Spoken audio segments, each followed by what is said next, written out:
Há 2 anos, a gente fez uma viagem para um país que quase ninguém visita, a Bielorrússia. A gente chegou num trem, daqueles antigões, vintage, e a gente cruzou a fronteira da Polônia para a Bielorrússia, pela fronteira de terra. E a gente estava muito apreensivo, porque a gente não sabia se ia conseguir entrar no país.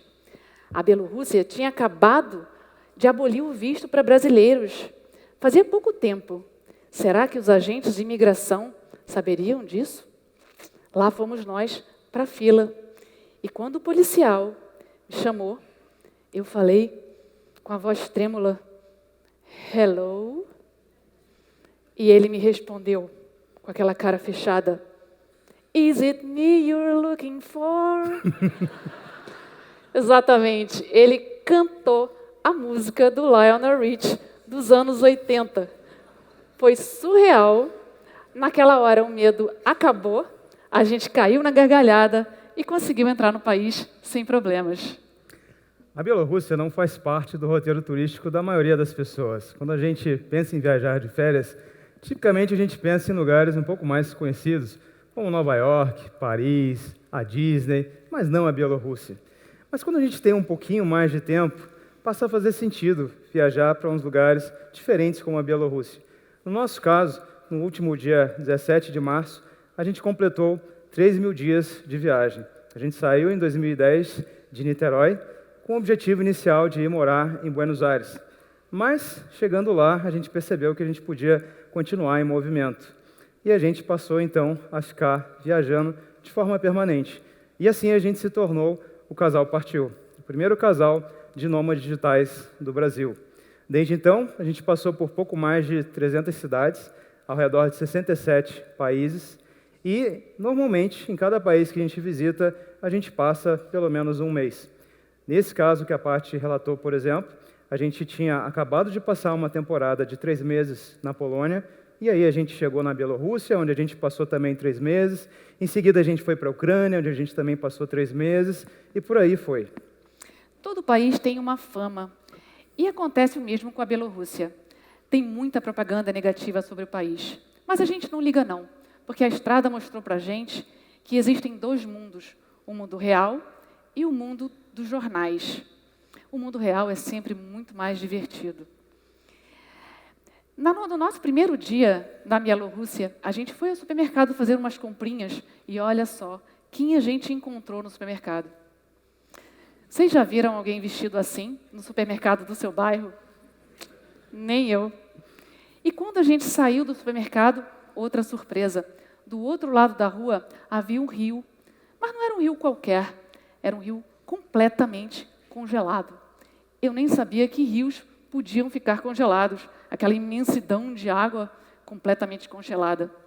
E o mais interessante é que pessoas andavam sobre ele, tranquilamente. Havia até pessoas com bicicleta e um pescador ali no meio daquela imensidão pescando. Eu tomei coragem e resolvi também arriscar. Mas vocês podem perceber que eu estou perto da borda. Eu arrisquei só um pouquinho para tirar a foto. A nossa experiência na Bielorrússia foi ótima. A gente passou um inverno lá e eu pude experimentar o que é viver em temperaturas glaciais. Agora dá para entender por que as meninas se vestem assim. Pode falar que eu estou linda. Eu estou parecendo uma poodle. Todo mundo adora viajar, não é verdade? Porque viajar dá para a gente a possibilidade de ver essas coisas diferentes, experimentar novas possibilidades. Acontece que toda vez que a gente sai de viagem, é muito caro, não é não? Eu lembro a primeira vez que eu viajei para o exterior, eu passei 30 dias na Europa. Quando eu voltei, eu percebi que eu tinha conseguido a façanha de gastar absolutamente todo o dinheiro que eu já tinha acumulado na vida até aquele momento e estourar o cheque especial e, por que não, o cartão de crédito também. Se 30 dias de viagem fazem esse estrago nas nossas contas, imagina o que 3.000 dias de viagem não pode fazer. A sorte é que, antes da gente começar essa jornada, eu tive uma ideia brilhante. Eu joguei na loteria. Pena que eu não ganhei, então eu tive que eu tive que buscar uma outra forma de viabilizar esse projeto. E o que aconteceu foi que, felizmente, a gente descobriu que você não precisa ser rico para viver viajando pelo mundo. A razão pela qual sai muito caro quando você sai de viagem tem a ver com 3 elementos fundamentais. O primeiro é que quando você sai de viagem, você já tem as contas fixas da sua casa e você, enquanto está fora, mesmo não estando mais em casa, você continua a pagar por essas contas fixas. E além delas, você também paga pelas contas da viagem. E aí fica pesado mesmo, né? Mas além disso, como você só tem 30 dias de férias, você tem que escolher lugares com muita certeza. Então você escolhe os lugares mais badalados, que por acaso são os lugares mais caros. Não bastando isso, você vai na alta temporada, que é o período mais caro. Mas quando você passa o tempo todo viajando, você não precisa fazer nada disso. E é o nosso caso. E é por essa razão que a gente, nos últimos 8 anos, surpreendentemente, sempre gastou muito menos viajando pelo mundo do que a gente gastava para ficar parado aqui no Brasil. Para viabilizar essa vida, a gente decidiu parar de pagar as contas fixas de casa. Quando a gente fez isso, a gente percebeu que a gente podia investir o dinheiro que a gente usava para pagar as contas fixas na nossa viagem. A gente decidiu, então, deixar de ter uma casa. Mas, como todo mundo, a gente também precisa de um teto. Sabe aquelas pessoas que viajam de motorhome e viajam pelo mundo, levam a casa sobre as rodas, elas podem ir para onde elas quiserem? Legal, né? Essa foi exatamente a solução que a gente não adotou. Eu vou confessar uma coisa para vocês. Eu adoro uma caminha confortável, um banho quentinho, uma cozinha bem equipada e banda larga. Senhor, como eu amo banda larga e internet rápida. Eu admiro demais quem vive em motorhome, mas não é pra gente. A gente gosta mesmo é de usar a casa dos outros, principalmente quando elas são boas. Olha essa aí em Portugal. Olha essa aí na Bulgária. Olha essa aí na Bielorrússia. E olha essa vista na nossa casa da Croácia. Ao longo dos últimos 8 anos, a gente alugou apartamentos por temporada em todos os lugares por onde a gente passou ao redor do mundo. E para fazer isso, a gente usou aplicativos específicos que são úteis para esse propósito. O interessante desses aplicativos é que eles tornam o processo muito simples e sem nenhuma burocracia. A gente escolhe os apartamentos que a gente quer, a gente paga com cartão de crédito e, no dia combinado, a gente simplesmente chega lá e encontra o apartamento todo prontinho, limpinho, para a gente simplesmente chegar e morar com total conforto e com tudo que a gente precisa para poder trabalhar. Esses apartamentos, eles já são completamente equipados. A gente não precisa trazer praticamente nada. Obviamente, eles têm internet rápida, eles têm tudo o que você possa precisar de cozinha, eles têm roupa de cama, eles têm toalha e eles têm máquina de lavar roupa. E isso é bem importante, porque é isso que permite que a gente viaje com muito pouco. Isso aqui é exatamente o que a gente leva com a gente ao redor do mundo. Cada um de nós tem uma malinha pequena como essa e uma mochila como essa. Aqui a gente carrega roupa para 10 dias e os nossos equipamentos de trabalho. E é tudo o que a gente precisa, porque esses apartamentos já têm absolutamente tudo. A gente não precisa de mais nada. E o mais interessante é que, como a gente passa pelo menos um mês em cada lugar, a gente tem ainda a possibilidade de negociar o valor desses apartamentos. E a gente consegue ótimos descontos com isso. A Paty falou da Bielorrússia, e lá, em Minsk, a gente alugou um apartamento no qual a gente pagou 400 euros por mês depois de negociar. Isso para todas as contas do apartamento. Hoje em dia, isso equivale a aproximadamente R$2.000. Não é sempre que a gente consegue exatamente um valor como esse, mas é um valor bastante razoável e a gente sempre consegue ficar dentro do nosso orçamento. Quando a gente saiu para esse nômade digital, a gente combinou entre a gente que a gente ia ter um orçamento mensal que não poderia nunca passar de R$6.000 por mês. Todas as contas da gente tinham que caber em R$6.000 por mês. Portanto, hospedagem, passagem, seguro de saúde internacional, restaurante, passeio, supermercado, tudo tinha que dar nesse valor. Para alguns isso pode parecer muitos, para outros pode parecer pouco, mas o fato é que são R$3.000 para cada um de nós. Nós somos profissionais já de longa data, a gente consegue ganhar bem, e R$3.000 é um valor que equivale a 3 salários mínimos. É um valor bastante razoável, não é nenhum absurdo. Quando a gente fala em nomadismo digital, o que mais salta aos olhos é a parte da viagem, é a parte da curtição. Mas se você parar para pensar, o mais importante mesmo é o trabalho. É ele que paga as contas e permite que a gente viva desse jeito.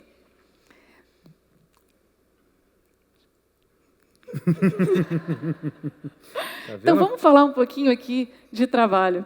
Em 2010, o Vivi, ele já trabalhava de casa 100% do tempo e online. Ele vivia de um software que ele tinha construído 2 anos antes. E cobrava uma assinatura para empreendedores de toda parte do Brasil. Eu era fotógrafa de casamento e eu precisei fazer uns ajustes para que viabilizasse os primeiros anos da nossa vida nômade. Então a gente resolveu, nos primeiros anos, voltar ao Brasil para uma visitinha rápida de 3 meses, onde eu fazia uma série de casamentos e nos 9 meses seguintes eu tratava a foto, montava os álbuns, entregava os álbuns para as noivas e fechava novos negócios. Bom, a questão do trabalho, ela é importante, mas não é importante só pela questão do dinheiro. Para falar a verdade, o trabalho é importante por uma outra razão muito mais profunda. Se você parar para pensar, o que traz realmente felicidade para a gente? Mas eu digo felicidade duradoura, aquela que todo dia faz você acordar, sabe, motivado para fazer alguma coisa. E eu digo para vocês, o que mais pode trazer felicidade na nossa vida é a gente ter objetivos difíceis de alcançar e a gente buscar constantemente se desafiar para alcançar esses objetivos. Em outras palavras, o que traz felicidade é a gente ter um trabalho concreto, significativo, um trabalho com um propósito forte, que faça a gente querer levantar da cama e realizar alguma coisa todo dia. Quando a gente tem isso, a gente consegue ter uma felicidade muito duradoura. A verdade é que se fosse só viajar e passar 8 anos viajando, com toda a sinceridade, não seria viável, não seria sustentável, porque viajar é muito legal, mas sinceramente a gente precisa também trabalhar, ser produtivo, se sentir útil, fazer alguma coisa a mais e sentir que está crescendo, sentir que está se desenvolvendo. Isso é essencial e é por isso que o trabalho é a parte mais importante dessa vida nômade. É ele que, de fato, torna possível que a gente passe a vida viajando dessa forma, muito mais do que apenas pela questão do dinheiro. Mas só trabalhar também não dá, vamos combinar, né? Porque se a gente só trabalhar, a vida acaba meio que virando um tédio, porque a vida, ela precisa também de um pouco de aventura, ela precisa de coisas diferentes, ela precisa de coisas que saiam da ordem para poder a gente se sentir desafiado. E o mais legal dessa vida nômade é que ela equilibra muito bem essas duas coisas. A gente tem o trabalho, que é constante, que está sempre ali, aquela rotina forte, mas o nosso ambiente, a nossa volta, ele está sempre mudando. Eu lembro, por exemplo, o primeiro dia que a gente chegou para morar em Istambul, e a gente deixou as coisas no apartamento e em seguida a gente foi almoçar. E aí quando a gente chegou no restaurante, a gente abriu o cardápio e não fazia a menor ideia do que estava escrito lá. E aí, o que a gente faz numa hora dessa? A gente chama o garçom e pergunta para ele, você fala inglês? E é óbvio que ele responde que não. E aí você olha um para o outro assim e fala, o que a gente faz? Felizmente o cardápio tinha algumas fotos, a gente não tinha a menor ideia do que eram aqueles pratos, fala, vamos experimentar então e ver no que dá. Torce aí, cada um pede um diferente, porque vai que um pelo menos dá certo, né? E aí veio o prato, felizmente deu tudo certo. Mas o que eu estou tentando ilustrar aqui? O nosso trabalho é constante, mas a cada dia da nossa vida acontece uma coisa meio diferente assim, que a gente não sabe como lidar com ela ainda, porque é uma pequena aventura que a gente introduziu. E nesse mesmo dia, quando a gente sai para fazer as compras para casa, a gente se depara com algo que a gente não tem a menor ideia do que são essas coisas. É claro que depois de 2 meses morando em Istambul, a gente já conhecia aquele cardápio de trás para frente, a gente já sabia o nome de todos os pratos, a gente sabia e já tinha experimentado a maior parte dessas coisas aqui. Imagina o quanto a gente aprendeu nesse período. É sensacional viver dessa forma, porque viver como nômade digital traz muita variedade para a nossa vida. Eu acho, na verdade a gente acha que seria muito legal se mais pessoas pudessem viver dessa forma também. E é por essa razão que a gente, há um tempo atrás, começou um projeto em que a gente tem uma meta um pouco ousada, mas talvez vocês possam ajudar a gente nessa meta. A gente deseja, até 2025, colaborar diretamente para 1 milhão de pessoas se tornarem nômades digitais. Eu sei que parece um pouquinho ousado e talvez não seja a coisa mais fácil do mundo de se fazer, mas não é impossível. algumas iniciativas para isso a gente já começou. Seria muito legal se, no futuro breve, alguns de vocês participassem desse projeto com a gente e fizessem parte desse 1 milhão. E aí, partiu, galera?